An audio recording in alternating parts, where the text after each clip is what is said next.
So today we're talking with Bear Davidson and Chase Vasut.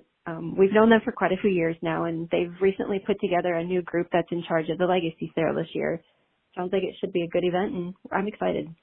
Yeah, I'm excited to hear what they have to say about some of the changes they made. That group is typically pretty innovative in keeping sales fresh every year, and so I bet they have some exciting things up their sleeves to make it a great event. I'm ready to hear what they have to say. You? Yeah, let's go. Hi, I'm Molly. And I'm Jamie, and this is our From the Pasture with Hired Hand podcast. As the owners of Hired Hand website software, we've been developing websites and creating internet marketing strategies for livestock breeders for the past 10 years. The majority of our customers are involved in the breeding of registered animals, such as Texas Longhorns, Highland cattle, horses, and white-tailed deer, where the pedigrees are very important. The From the Pasture with Hired Hand podcast examines many of the differences in raising pedigreed livestock for maximum profit. Join us and learn what we're covering today. In today's episode, we'll be talking with Bear Davidson from G&G Longhorns and Eastwind Cattle and Chase Vasut from Rockin' AF. They're both part of the Longhorn Legacy Group and will be telling us about the Legacy Sale coming up. Hey guys, thanks for joining us today. Thanks for having us. So Chase, tell us a little bit about the sale. When is it being held? So the Legacy Sale this year in 2020 is going to be on March 20th and 21st. It'll be back in Grapevine, North Texas. We're really excited to be putting it on. I think we've got a heck of a sale lined up for everybody. It's been that same weekend for, I guess, since the TLMA and the TLSCA had it, hasn't it, Chase? Yeah. So it's been, rule of thumb is all those sales are the third Friday and Saturday. So this would be the 10th year in a row. It's been that same weekend. The locations have hopped around, but always been around the Dallas area. This will be our 5th year, I believe, at the Embassy Suites. They've redone the entire hotel, complete remodel, and are so great to work with. And everybody in attendance really seems to like them. So we're bringing it back there March 20th and 21st. That's great. Tell us a little bit more about the history of the Legacy Sale. So Bear would know a little bit more about the older history of the sale, but we're going on 15 years of it being. I've been fortunate enough to be part of managing the event and all that for the past. This will be my 6th year. So that was obviously under the TLMA and CA, and now the Legacy Group. As it goes back, Bear, like I said, he's been around a lot longer than I have, and is a lot older than me. So he's been around from the beginning. So I can let Bear touch base on the early days of the Legacy. So to kind of touch base on the age thing, I am older by birth, but if you put us up side by side, everybody thinks he's older. The Legacy Group, or the Legacy Sale, it was started by Red McCombs back in the 80s, and it was really the big first black tie sale. A lot of, it was a different world then. I know Eddie Wood, had a cow sale on top of a mountain in Colorado, and they took the ski lift to go up to the sale. So there was a lot of just innovation in that aspect as far as locations of sales. And my father told stories of Summer Red sales being up in like the penthouse suite of the hotel, and they were running cows up and down the elevator to get cows up to the sale rings. Now, my father was known to tell some tall tales. I have not ever had anybody confirm nor deny that, so I just like to think that maybe that was something that happened. And then in the early 2000s, when Bill Hudson came into Longhorn World, this was probably like 2004, I think. I met Bill in 2003 at a sale in Virginia, and he had gotten involved through Harvey Rasmussen at the Gathering Sale in Houston, which they used to do a sale at the Houston rodeo and stock show. So like that was huge, and that's where Bill got started. So Bill came in, and him and Joe Valentine, and I think it was him, Joe Valentine, and John Stockton that kind of re-upped the Legacy Sale after talking with Red and getting permission from Red to kind of take it over and revamp it. And they did such a wonderful job in the beginning because there was no sale like it at the time. There's ebbs and flows in every industry, and from what Red had done in the 80s over the last 20 years and to that point, we're kind of coming back to that really unique venue, unique atmosphere. And the first sales were black tie. Everybody was wearing tuxedos and gowns. And I remember you had J.M. Sue come out into Eye of the Tiger with fog machines. And, cattle prices were just crazy then. And everybody wanted to be involved in it. I think Bill and Joe covered the floor at $5,000, so there was no cow that sold for less than $5,000. And so they really brought some innovative ideas on just how to put on a really good event. And between both those gentlemen's experience and ladies, Lorinda was such a huge part of it as well. Experience in putting on events that people really loved. The Legacy really took back off. And then I think it was the late 2000s, 2008, 2007 maybe, where the TLMA took it over when the TLMA was established. And, they kept it rolling. West Chansey had it at a bunch of different events. There used to be golf tournaments with it when it was over by the Texas Motor Speedway. I'm sitting here looking at some of the golfing trophies from the Legacy sale. They give out these plaques with big Longhorn skulls on them and stuff. Chase, you've seen them when you've been in our office. Oh, yeah. So, they just, they always try to keep it innovative the way the Legacy operated. And I feel like today, everybody looks at the Legacy as, setting the tone for the year. It's one of the first sales of the year. With the way that the Legacy sale gathers everybody's attention, it really kind of sets the tone for the year on how the cattle market's going to do. And it really always has since my time. I would assume that when Red had it too, that it was kind of the same deal. So, but we're just super grateful for the people in the past who had managed it and took care of it and loved it as much as we do. It certainly wouldn't be here without what Red did with it, and then what Bill and what Joe and Lorinda did with it, and then what the TLMA and the TLCA did with it. That's all the foundation to get us here. And, touching kind of on the history of it going back, Bear gave us a good example of all these guys who, made the sale what it is today. It's kind of where the bars are set at sales. Certainly there's sales throughout the year that have, high sellers and this and that, but I think the Legacy was, the first one to sell a 90-inch cow, and the youngest and the oldest. Obviously with 3S Danica selling, that topped it. And I think that kind of sets the bar for these other sales, and it really brings in, I don't know off the top of my head how many cattle are registered or Longhorns are in the United States and across the world, but I think it does a really good job showcasing the best of the breed. And I know we'll obviously get down to talking about some of the consignments and the process that gets through later in this podcast. But, when I first came into it, that's all everybody talked about was the Legacy. And, it's a massive production. I think it's a great way to showcase these just awesome animals in the breed and what everybody's breeding from across the country.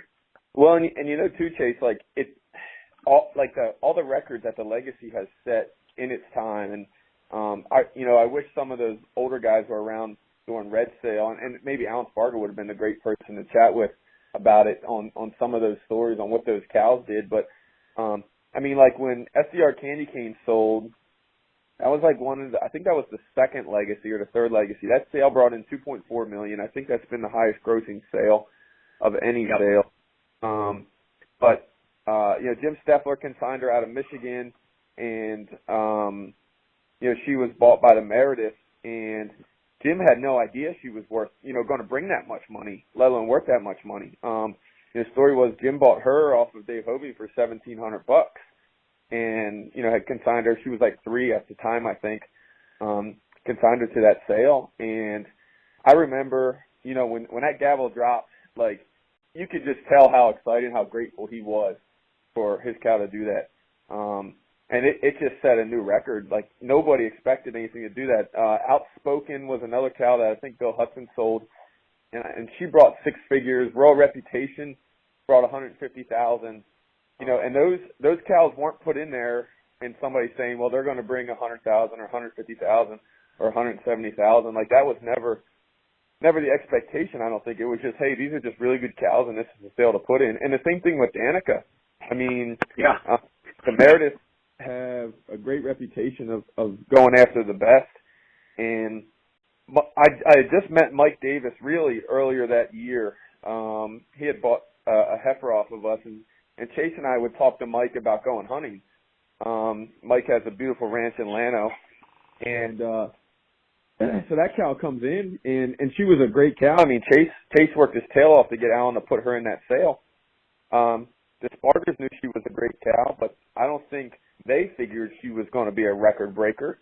I remember when she went in, somebody had called Chase and said, well, I'm just going to offer Alan $50,000 for her, because Alan was realistic in what he wanted for the cow. You know, he was hoping to get $50,000 for her. They were like, well, I'm just going to go offer $50,000 for her. And Chase pretty much threatened to put him in a chokehold if they did, because she was such a really good cow. We didn't think she was going to bring $380,000, and so when she sold, Mike Davis, you know, he's the contending bidder.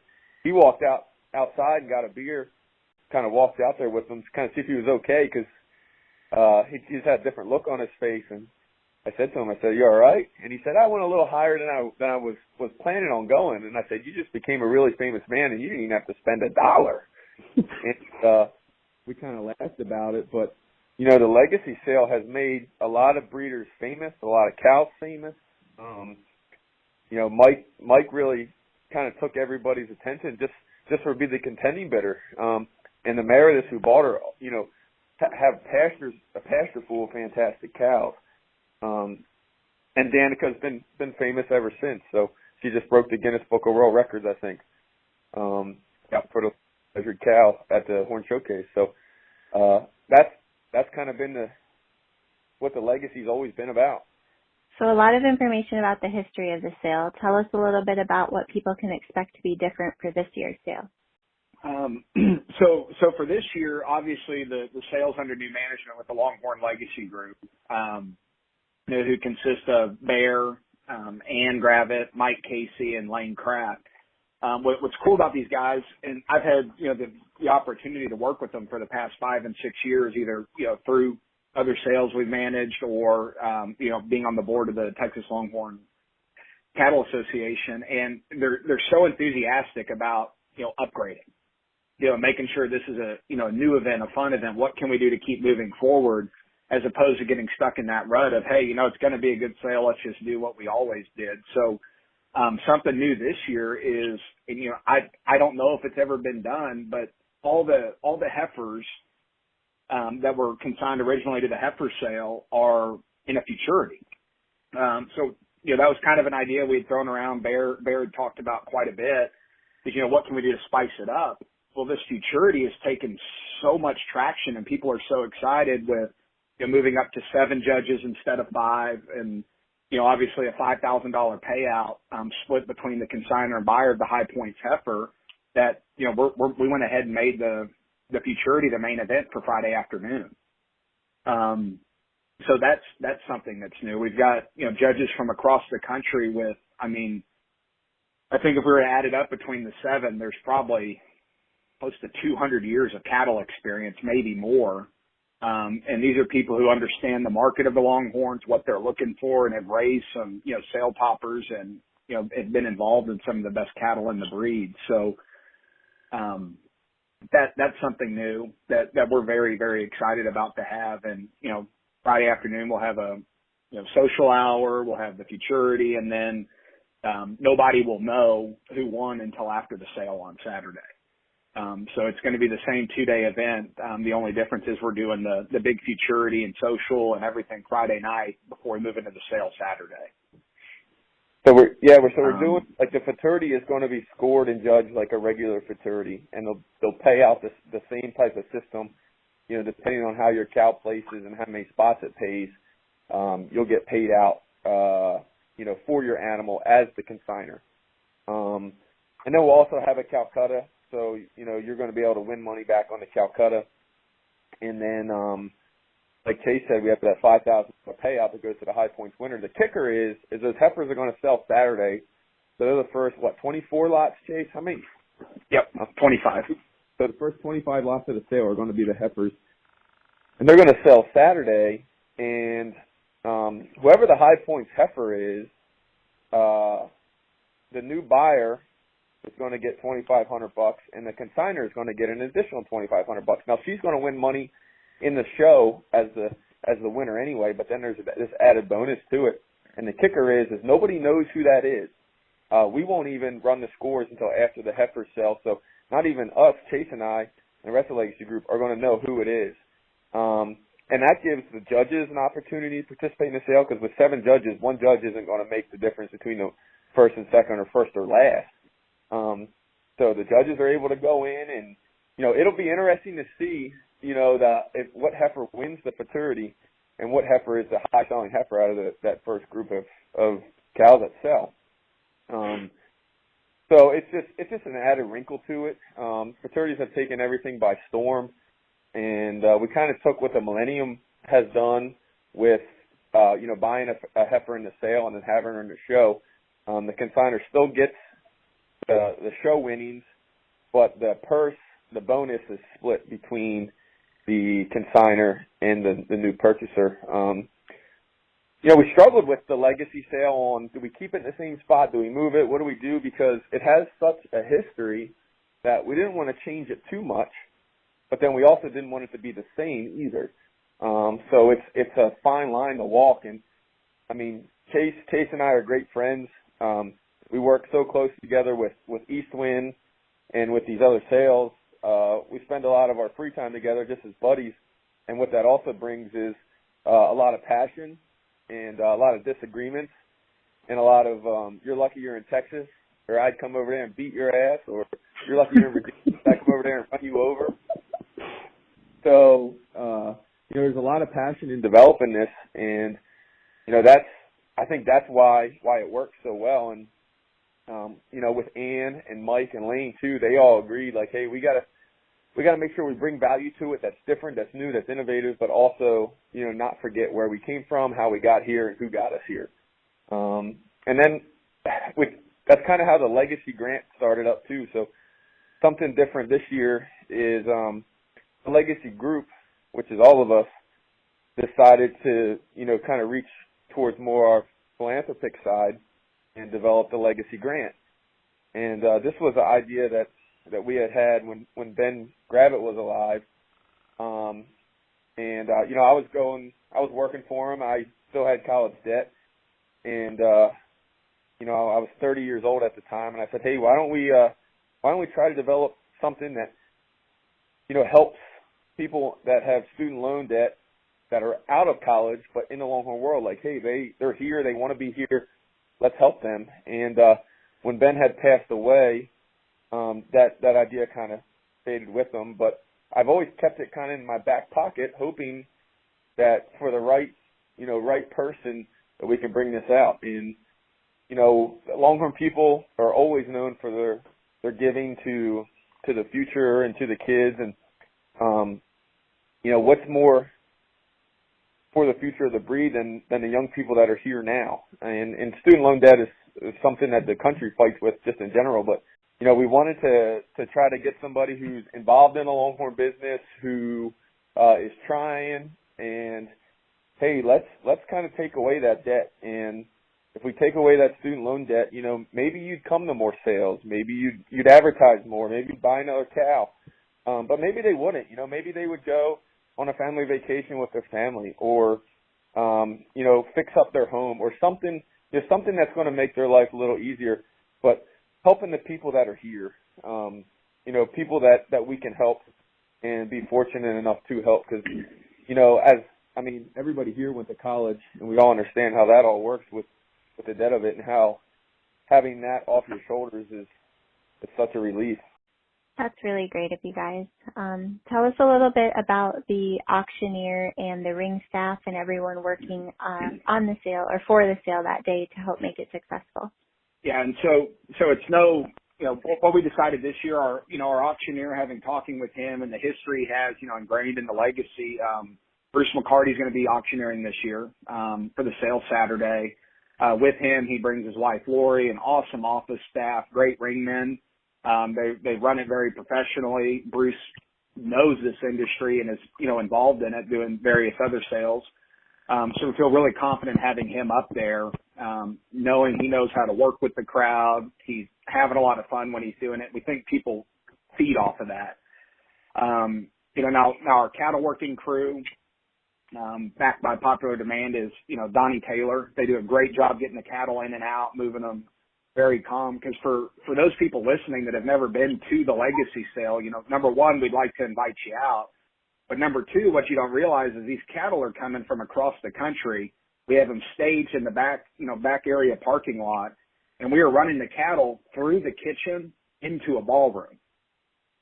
So, depending Texas weather in March, there's been Legacy sales that's been 100 degrees, and there's been Legacy sales that's been snow on the same weekend. So, one year we had a monsoon. So it's really important because, number one, we're dealing with some of the most valuable cattle in the industry, that we get them in and out of the ring safely. We've taken measures such as getting the sale ring, the entrance and exit gates extended to 8 foot, which is about as wide as we can go right now.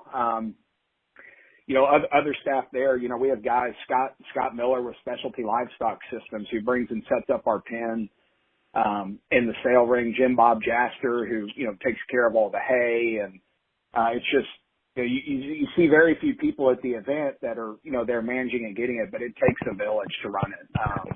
Everything from all the hotel staff at the embassy with Jennifer Van Zant and Courtney Losh and all them, to the cooks, to just everybody who's checking it out to make sure it's going smooth. You only see 3 or 4 people, but there's a bunch that make it happen. Well, we got Scott and Tom too working as ringmen, and I mean those guys are a professional. I mean that's what they do every day of their lives. And love what you're hearing? Be sure to check out our Pickup Truck Confessions. It's a video series where we hop in the truck or a rental car and interview a variety of breeders about what drives their passion for their livestock, how they got started in the breed of their choice, marketing tips, and more. And now, back to the podcast. So we've talked a lot about the history of the Legacy Sale and the hosts and everything. Can you talk a little bit about the consigners? Yeah, we're real fortunate this year. We've had a lot of support. We have consigners from over 13 states coming down to Texas. Some of them are from Texas for this sale. That's, Oregon, Utah, Pennsylvania, Virginia, West Virginia, South Carolina. So, a lot of new faces. I know John King, Mike Young, the Pickers are going to be there, Scott Pace, a lot of new faces that have seen what's going on and want to be a part of it. So we're real thrilled to have them there. And then we have, Ricky McLeod will be back, and Gravett for the first time in a long time. Rob Fenza will be there. So, and then regular supporters such as the Stegmullers, the Randolphs, and, just so many that are excited to bring their cattle. Bolins, Bill Hudson, Don Bartlett, Dale Hunt, like it's always been, and it's literally coast to coast. I mean, it's Pennsylvania to Oregon and Michigan to Texas. Yep, we're covering all 4 corners. And sounds like there's definitely going to be a full house. How many consignments? I know you said there was 25 heifers. What about the Saturday sale? So Saturday is the whole sale will be done Saturday, and that's going to start at 3:00. That gives us time to go through all the heifers, do the cattle. We have 1 donation lot and 58 head that we're selling. We wanted to keep our number right at 60. Having looked at the past and just kind of what the market can bear, we noticed sales that get up in that 70, 80, 90 mark tend to, kind of struggle there towards the end. So we went for high quality and we got it. I believe we probably turned down about, 30 head that were entered into the sale, and you had to go back, say you need to dig a little deeper. So we've got 58. I feel fairly confident there's some of the best cows we'll see come through a sale ring. Can you talk at all about some of the standout consignments that you have? Oh, I love them all. Yeah, I know we're down to we had a time limit on this, but each one of these cows have basically been handpicked. Yeah, I mean that's a tough one. Probably the best story is Larry and Tony Stegmuller up in Cleburne brought a little baby heifer to the Final Four 2 years ago, black and white, Wanachek's daughter. And I just told them, I was like, that's going to be a legacy heifer. Her name's TLS Elvira.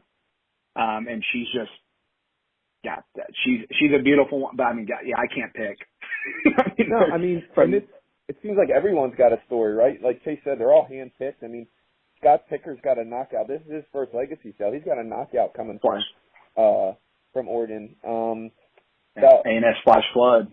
Yeah, Mike and Linda Metcalf. This is their first legacy sale coming out of Colorado. Rob Fenza put in his best cow, like his absolutely best one he's ever bred, put in the legacy sale. John King from Pennsylvania's first legacy sale. His heifer won our East Coast Futurity.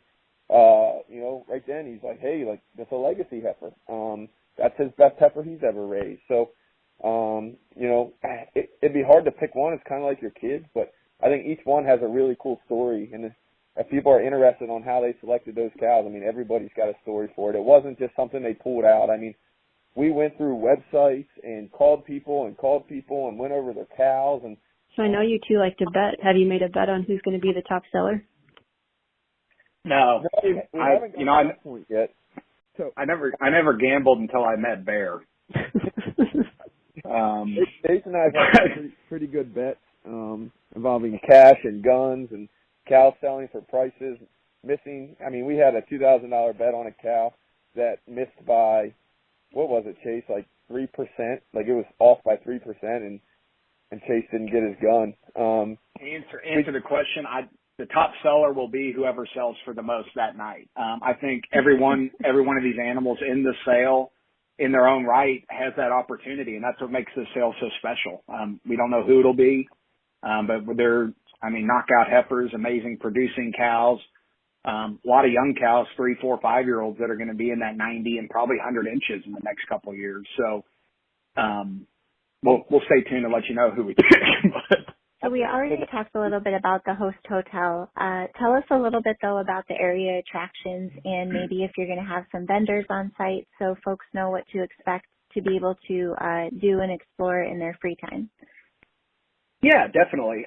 So we did talk. It's the Embassy Suites by Hilton in Dallas-Fort Worth Airport. So if you're flying to DFW North, we have a shuttle that runs 24 hours to get you there.